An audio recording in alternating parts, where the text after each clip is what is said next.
Welcome to Prime Space, a Prime Coaching Academy podcast with your host, Elias.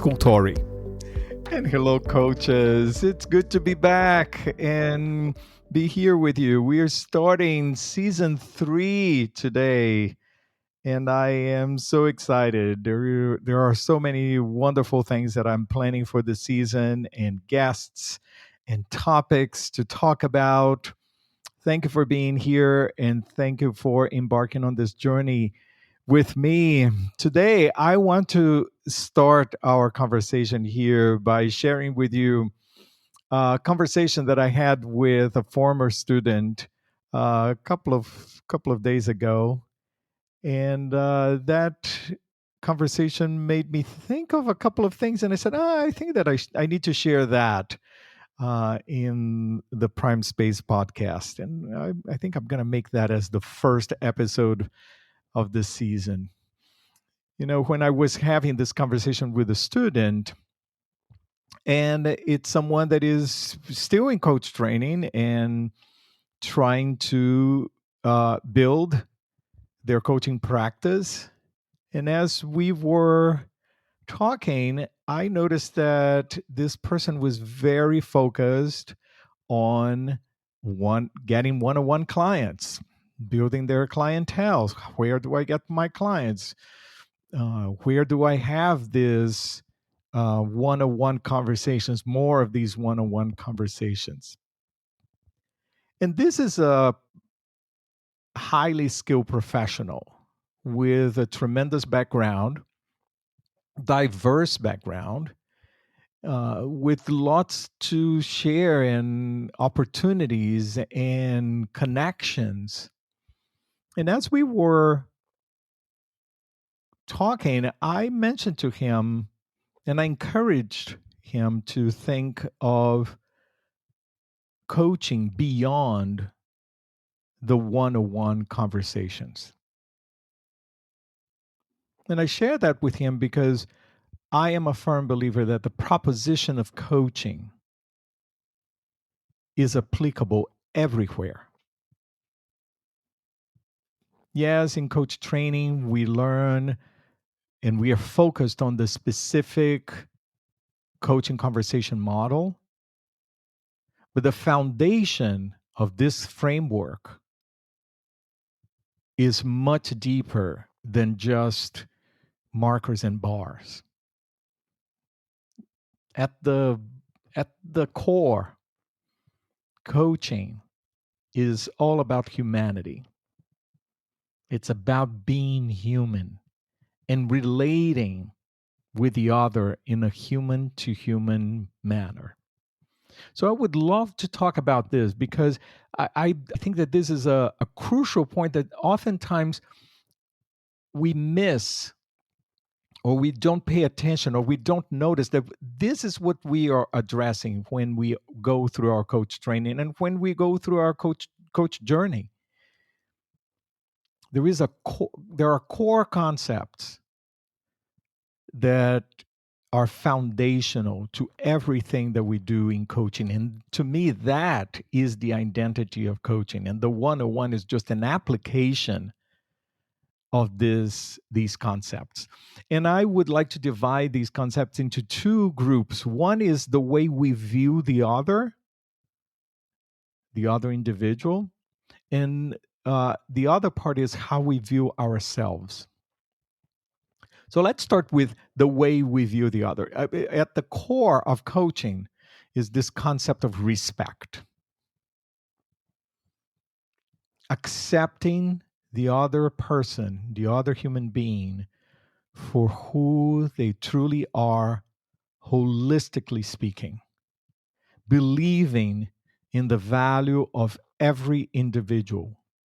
Honoring the person in front of us with everything they bring to the table, their gifts, their historical background, their belief systems, their view of the world, their peculiarities, their quirks. We accept and honor this individual for who they truly are without trying to fix it or without trying to put them into the way we view the world and what we think is right, but we accept that other individual for who they truly are. And pay attention to the way I'm saying these phrases here, because this is not just the client that is in front of us. I'm saying accepting the other person, the value of every individual. So respect for people for who they are and where they are in their journey is a core foundation of coaching. Trust is another one. Trust that the other person will do their best. Trust that the other person is ready to do their part. Trust that the other person will respect us. Trust that the other is well intentioned. And I'm not saying that trust here that we need to be naive, right? But there is that aspect of assuming positive regard. I trust in you. We are here to build a partnership. There is no partnership without trust. So, coaching is inviting us to live in the space of trust. Belief is another one. Belief that the other is capable, belief that the other is resourceful, belief that the other person has potential and they are responsible for their own choices. This is so beautiful because, oftentimes in coaching and in coach training, sometimes a new coach, says like, "Oh, I'm not supposed to give advice. I can't give advice. I can't tell people what to do." I always say this: it's not that you can't give advice. It's not that you can't tell people. The point here is that if you truly live in this aspect of respect, trust, belief, there is no need for advice. There is no place for advice. There is no place for me to give lectures and tell people what to do and think that I'm going to be bossing things people around, or that my point of view is better than others, right? If we live in that space of respect, trust, and belief, advice is it's not even feasible.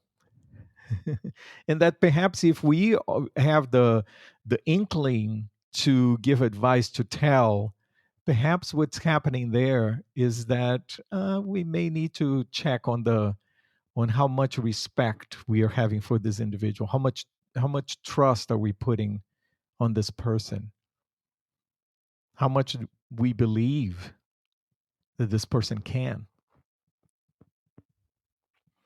So these are the 3 points. I'm sure that there are others, and there are other ways of verbalizing this philosophy, but these are the 3 points that I think are fundamental to the coaching philosophy as the way we view the others. But there is the other side is also that coaching has an invitation of how we view ourselves. Coaching is a partnership, right? So it's not just one person. It's not just the client. We are there too.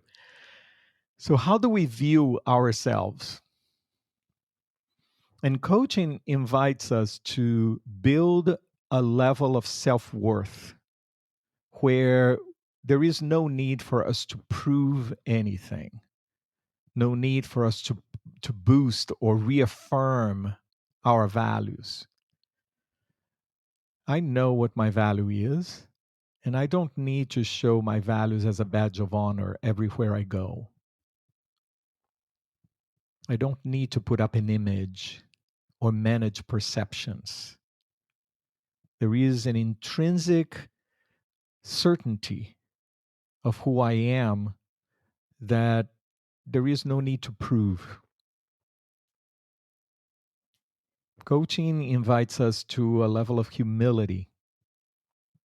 I know that I'm still learning, that I'm eager to learn actually. And that gives me the courage to embrace a beginner's mind, courage to not know, to not have the answer. Coaching invites us to embrace and work on a daily basis on our authenticity. How are we showing up? This level of self worth gives us the courage to show up every day with authenticity, transparency, and vulnerability. I'm open and I'm ready to connect. I'm here fully in service of the other.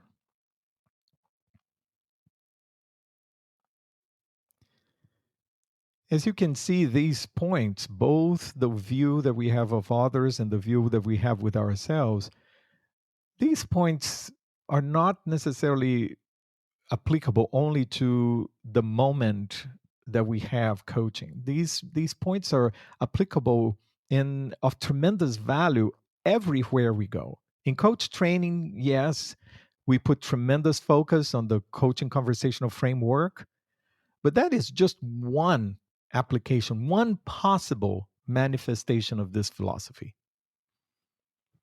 At Prime Coaching Academy, when we start our level one program, day one of our intensives, we spend the whole day focused on what we call the tenets of coaching.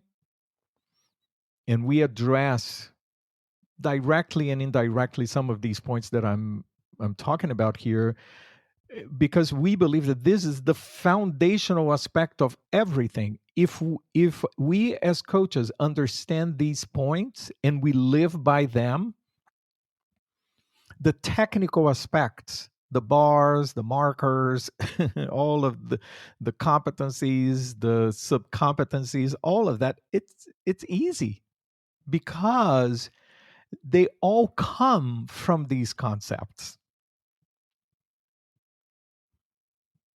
If you want to be a better coach, start by examining and reflecting on these concepts every day. What is the level of respect that you have for every human being? Every human being. If I drop you in the middle of the Amazon forest and you meet one of the natives, how do you see that person in relationship to you? Is it a partnership, an equal partnership, or are you better than or less than? If I drop you in the middle of a big party at Buckingham Palace in England, and you meet someone over there, how do you see that other individual? You as less than or more than? Coaching is a partnership, and coaching is asking us to see every human being with respect and as equal. How much do you believe in the potential of your neighbor?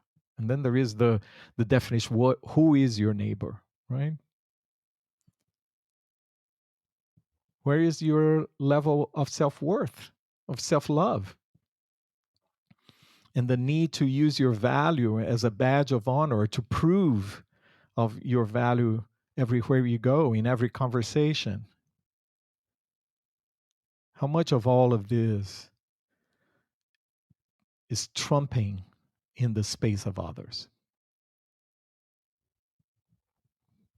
Imagine if we lived these concepts in every relationship, in every interaction, in every activity, in every arena. It doesn't matter where you are, the job that we have, the activities we engage in. Coaching as a philosophy is inviting us to first be more in touch with our own humanity, and second, to relate with every single person, recognizing their humanity as well. It's not something that we can turn on or turn off only when a client shows up in front of us. It's something that we need to work on every day. And that's why I believe that coaching has the potential to transform our world. And you are an ambassador of this philosophy. Regardless of where you are, the business or the job that you have, your job as a coach is to figure out how you're going to live and manifest these concepts. That is coach training. That is the developmental journey of a coach. That is coaching expertise. So if you are applying for your ACC, applying for your PCC, especially if you're applying for your MCC, this is not about bars and markers. This is about the way you see yourself and the world and each other through this lens. What happens with your clients one-on-one is just a reflection of this practice and this philosophy. So you have your job cut out for you. I am starting season 3 with a heavy load. But I'm here to support you every step of the way, and we are going to do this together. And I say this together because I also need your support and your partnership. I am in this journey just like you are. And this is something that we work every day on this, and trying to bring these concepts to our clients and to everyone that is around us. Okay, let me know what you think about this. Send me a message, and I am looking forward to continue our conversation here today. And that's it for now. I hope you will subscribe to the show and follow us on YouTube and LinkedIn. Don't forget to share this with your fellow coaches and colleagues as well. Thanks for listening, and I'll see you next time.